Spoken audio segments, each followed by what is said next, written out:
ये कहानी किसी महान आदमी से शुरू नहीं होती। ये कहानी शुरू होती है एक छोटे से गांव से, जहां सपने देखना अमीरी माना जाता है। उस गांव में एक कच्चा घर था, मिट्टी की दीवारें, टीन की छत और अंदर एक परिवार जो हर दिन जिंदगी से लड़ता था। उस घर में पैदा हुआ था रवि। रवि ने जब आंखें खोली तो उसने खिलौने नहीं देखे। उसने देखा खाली बर्तन, थकी हुई मां और चिंता में डूबा हुआ पिता। गरीबी उसे विरासत में मिली थी। रवि को बचपन में यह नहीं पता था कि गरीबी क्या होती है, लेकिन उसे यह अच्छे से पता था कि मां क्यों आधी रोटी खाकर सो जाती है और पिता क्यों बिना बोले देर रात तक बाहर बैठा रहता है। उसके पिता रोज सुबह निकल जाते थे मजदूरी की तलाश में। कभी काम मिलता, कभी नहीं, और जब काम नहीं मिलता तो उस घर में खामोशी आ जाती थी। ऐसी खामोशी जिसमें कोई रोता नहीं, लेकिन सब टूटते हैं। आज काम मिला तो ठीक, नहीं तो पानी से ही काम चला लेंगे। रवि ये सब सुनता था, समझता नहीं था, लेकिन महसूस करता था। गरीबी बच्चों को जल्दी बड़ा कर देती है। जब रवि 5 साल का हुआ तो उसे स्कूल भेजा गया, सरकारी स्कूल, जहां किताबें कम और उम्मीदें और भी कम थीं। उसका बस्ता पुराना था, कपड़े बार बार सिले हुए, जूते इतने घिस चुके थे कि बारिश में पानी भर जाता था। स्कूल में बच्चे उसे घूरते थे, कुछ हंसते थे, कुछ मजाक उड़ाते थे। अरे देखो, इसका जूता फटा है। रवि कुछ नहीं बोलता था, क्योंकि उसने सीख लिया था गरीब अगर जवाब दे तो उसे बदतमीज कहा जाता है। घर आकर वह किताबें खोलता। उसे पढ़ना अच्छा लगता था, क्योंकि किताबों में कोई उसे गरीब नहीं कहता था। रवि, माँ, मैं बड़ा होकर क्या बन सकता हूँ? जो तू चाहे बेटा, अगर भगवान ने साथ दिया तो। माँ का अगर रवि को समझ में नहीं आया, लेकिन वो चाहे उसके दिल में बैठ गया।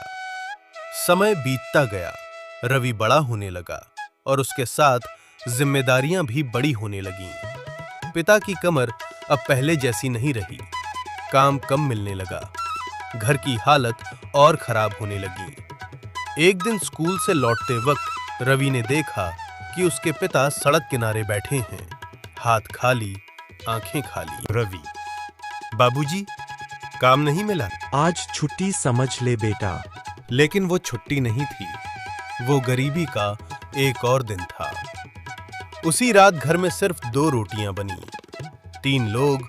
रवि, तू खा ले, मैं बाद में खा लूंगी। रवि, नहीं माँ, आप खाओ। बच्चा खाएगा, बस। माँ चुप हो गई, उसने रोटी नहीं ली। रवि ने उस रात पहली बार समझा कि गरीबी क्या होती है। उस दिन उसने अपने मन में एक वादा किया। वह वादा किसी से नहीं कहा, बस खुद से किया। मैं ऐसा दिन नहीं आने दूंगा जब मेरी मां को भूखा सोना पड़े। यहीं से रवि की असली लड़ाई शुरू हुई। रवि के जीवन में वो रात सिर्फ एक रात नहीं थी, वो एक रेखा थी। उस रेखा के इस तरफ उसका बचपन था और उस तरफ जिम्मेदारियां। अगली सुबह जब वो उठा तो कुछ बदला हुआ था।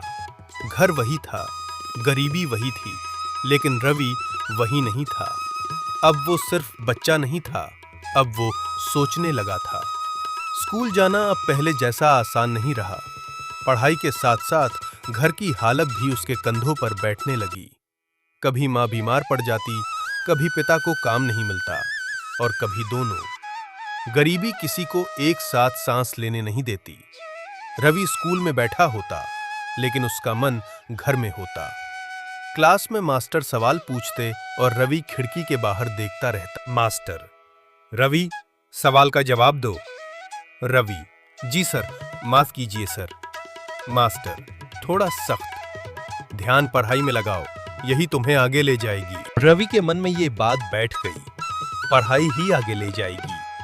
लेकिन पढ़ाई भी पैसे मांगती है। कुछ महीनों बाद स्कूल से नोटिस आया, फीस बाकी है। रवि ने कागज हाथ में लिया और देर तक देखता रहा। उस कागज में सिर्फ रकम नहीं लिखी थी, उसमें उसकी पढ़ाई का भविष्य लिखा था। रवि, माँ, अगर मैं कुछ दिन स्कूल न जाऊं तो चलेगा? माँ, ऐसा क्यों बोल रहा है? बस ऐसे ही पूछ रहा था। माँ समझ गई। माँ सब समझ जाती हैं। उस रात माँ देर तक सोई नहीं और रवि भी नहीं। अगले दिन रवि ने एक फैसला लिया। वो फैसला आसान नहीं था, लेकिन मजबूरी आसान नहीं होती। रवि स्कूल से लौटते समय एक छोटी सी दुकान पर रुका। वहां एक आदमी बैठा था जिसके चेहरे पर उम्र और थकान साफ दिखती थी। रवि धीरे से, काका कोई काम होगा? दुकानदार, उम्र कितनी है? 12 साल।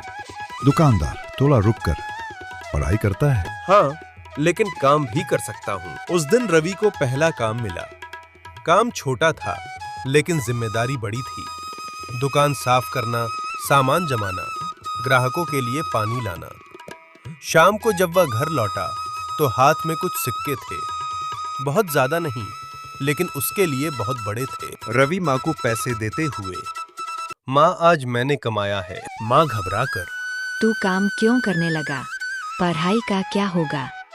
रवि शांत आवाज में, पढ़ाई भी करूंगा माँ, बस थोड़ा साथ दे रहा हूँ। माँ की आंखें भर आईं। वो कुछ बोली नहीं, बस पैसे हाथ में लेकर चुपचाप रसोई में चली गईं। कभी कभी माँ की चुप्पी सबसे बड़ा आशीर्वाद होती है। दिन अब ऐसे बीतने लगे, सुबह स्कूल, दोपहर काम, रात पढ़ाई। रवि की उम्र तेजी से नहीं, अचानक बढ़ने लगी। स्कूल में अब थकान दिखने लगी।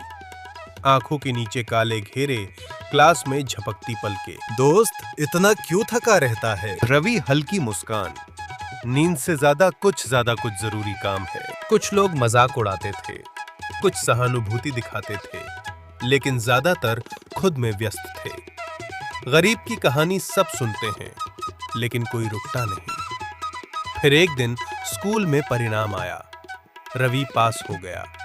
नंबर बहुत ज्यादा नहीं थे, लेकिन हालात के हिसाब से कमाल थे। मास्टर, मेहनत कर रहा है, अगर ऐसे ही चलता रहा तो आगे जा सकता है। ये वाक्य रवि के लिए इनाम था। उसे लगा शायद उसकी लड़ाई बेकार नहीं है, लेकिन जिंदगी इतनी आसानी से किसी को चैन नहीं देती। कुछ ही दिनों बाद पिता की तबीयत बहुत बिगड़ गई। काम बंद, कमाई बंद। घर में फिर वही सन्नाटा। माँ चिंता में, अब क्या होगा रवि? रवि कुछ ना कुछ हो जाएगा माँ, मैं हूं ना। ये वाक्य रवि के मुंह से नहीं, उसकी मजबूरी से निकला था। अब वो सिर्फ बेटा नहीं था, अब वो सहारा भी था। उस रात रवि ने पढ़ाई की किताब बंद की और देर तक छत को देखता रमेन। उसे पहली बार डर लगा, अगर हालात और बिगड़े तो क्या वो पढ़ाई जारी रख पाएगा? लेकिन उसी डर के साथ उसके अंदर एक आग भी जल रही थी। वो आग हार मानने की नहीं थी। यहीं रवि की जिंदगी और कठिन होने वाली थी। पिता की बीमारी के बाद घर की दीवारें और सिकुड़ गईं। कमरा वही था, लेकिन सांस लेना मुश्किल हो गया था। अब हर सुबह रवि की आंख अलार्म से नहीं, चिंता से खुलती थी। आज काम मिलेगा या नहीं? आज दवा आएगी या नहीं? आज स्कूल जाना सही रहेगा या नहीं? गरीबी सवाल पूछती नहीं, सीधे परीक्षा लेती है। पिता बिस्तर से उठ नहीं पाते थे। माँ दिन भर उनके पास बैठी रहती। और रवि घर और दुनिया के बीच पिस रहा था। पिता कमजोर आवाज में, रवि, मेरी वजह से तेरी पढ़ाई मत रुकने देना। रवि गला भारी, आप ठीक हो जाओ बाबूजी, बाकी सब देख लेंगे। बाकी सब अब रवि की जिम्मेदारी थी। रवि ने दुकान का काम बढ़ा दिया। अब वह सिर्फ मदद नहीं करता था, अब वह जरूरत बन गया था। स्कूल जाना धीरे धीरे अनियमित होने लगा। एक दिन मास्टर ने उसे अलग बुलाया। रवि, घर की हालत ठीक नहीं है सर। मास्टर थोड़ा नर्म, मैं समझता हूँ, लेकिन पढ़ाई छूटी तो वापस पकड़ना मुश्किल हो जाएगा। रवि कुछ नहीं बोला, क्योंकि उसके पास कोई जवाब नहीं था। गरीब के पास सफाई नहीं होती, सिर्फ मजबूरी होती है। घर लौटा तो माँ की आंखें और थकी हुई थीं। दवा खत्म हो रही है। रवि धीरे से, आज ज्यादा देर तक काम कर लूंगा। उस दिन रवि ने पहली बार अपनी उम्र से ज्यादा काम किया। हाथ दर्द कर रहे थे, पैर जवाब दे रहे थे, लेकिन दिमाग एक ही बात दोहरा रहा था, घर चलना चाहिए। रात को जब वह किताब खोलता तो अक्षर आपस में गड़बड़ाने लगते। नींद जीतने लगी थी और पढ़ाई हारने लगी थी। अगर आप लोगों को इसका पार्ट 2 भी देखना है तो हमारे चैनल को लाइक, सब्सक्राइब और एक प्यारा सा कमेंट कर दीजिए। मिलते नेक्स्ट पार्ट में।